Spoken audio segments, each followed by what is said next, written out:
First, you're going to cut your face fabric or your decorator fabric to 20 inches wide by 21 inches tall.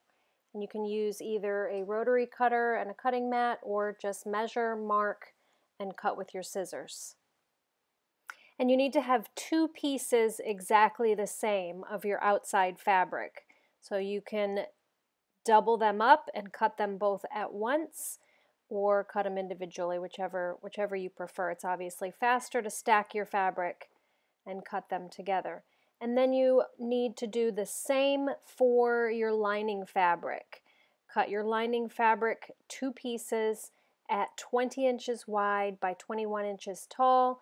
This fabric doesn't need to be anything in particular. You can use a thin cotton or any kind of fabric you want for the lining. The outside you want to use a medium to a heavyweight fabric.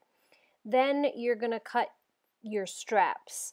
So the straps need to be 22 inches long or wide by 6 inches tall.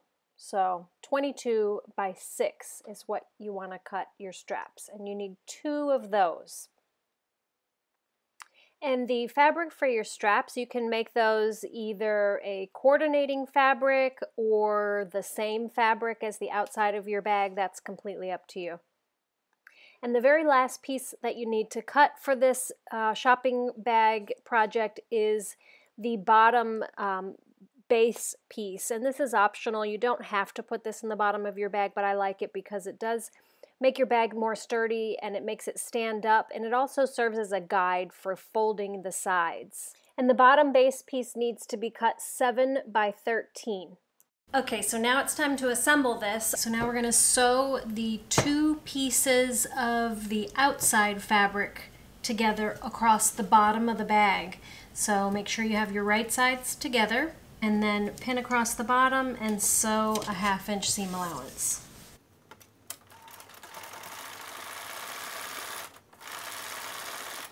And then your inside fabric or your lining fabric, you're going to sew around all three sides. So you can start at this corner, all the way down, pivot, across, and then back up. So you're sewing all three sides, the bottom and the two sides. And of course this, you're going to do right sides together as well.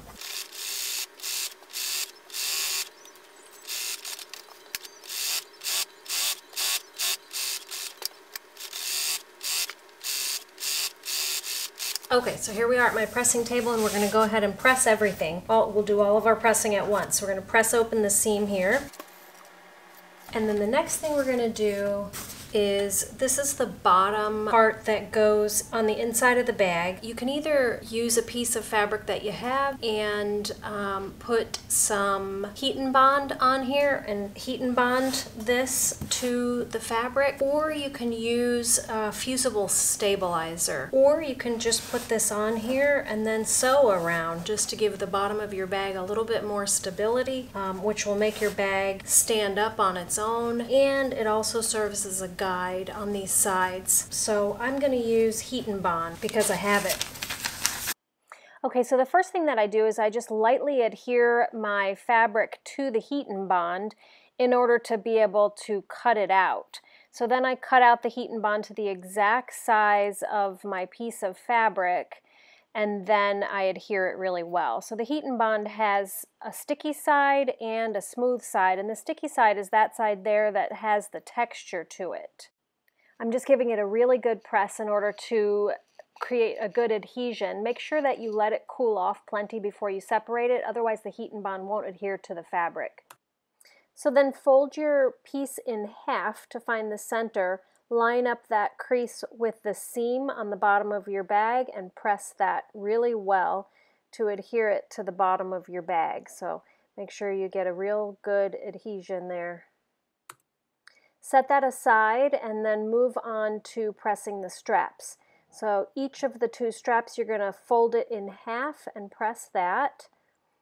You'll open that back up and fold it again so the raw edge meets the crease that you just created by folding it in half, and do the same on the other side and press that, and then fold it in half again and give it one final press.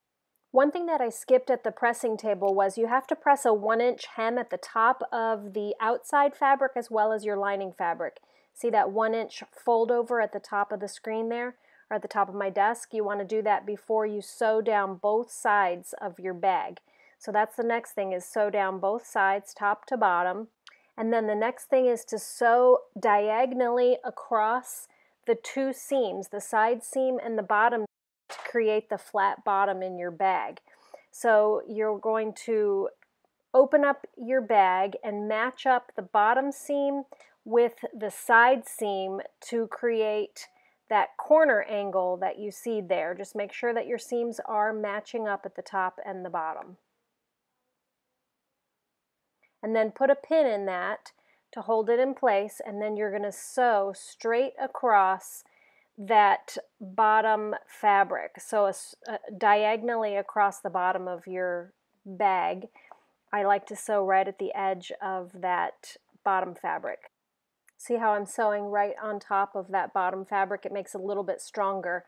And then you're going to flip the bag over and do the exact same thing on the other side of your bag. Then you're going to clip off that corner about a 1/2 inch away from your seam line, and hold on to one of those pieces because you're going to use one of those little corners that you just cut off as a gauge or a guide for your lining fabric. So I like to just put a pin in that piece and set it aside so that I have it ready for my lining fabric, which is up next.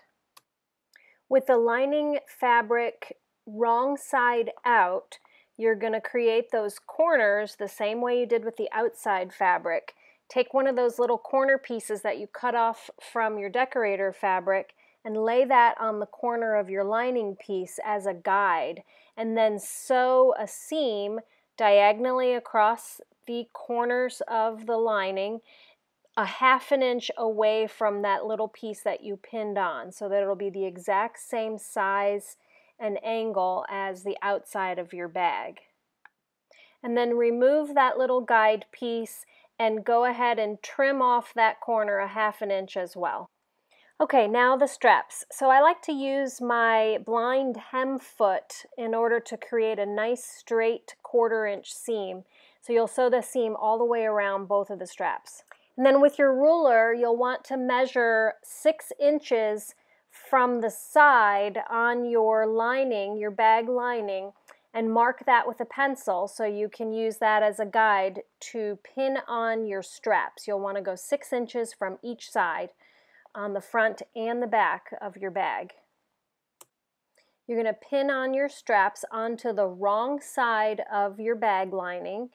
Put one pin in there, spin it around to the opposite side of your bag so that your strap will be straight when you're holding it, if you know what I mean. Pin it on that side as well, and then you're going to repeat the same exact process for the other strap on the other side. Then you're going to sew your straps onto your bag lining, and I like to do a cross pattern or an X pattern on mine, so I go all the way around in a box and then I put an X pattern in the center in order to make sure that my straps are really good and secured onto my lining.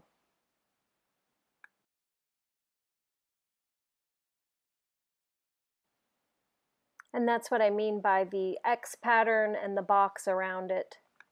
Then the last step is to fasten the two pieces together, the inside and the lining of the bag. Fasten them together. So turn the bag right side out, of course. The lining piece you want to have wrong side out so that the wrong sides are facing each other. The wrong side of the bag and the wrong side of the lining are facing each other, because obviously when you look into your bag you want to see a nice finished lining piece. So you put those inside, one inside the other, lining inside of the bag. Match up the two side seams, or match up the first side seam, put a pin in that, and then match up the second side seam, put a pin there, and then pin in between those two seams in order to sew all the way around the top edge of your bag.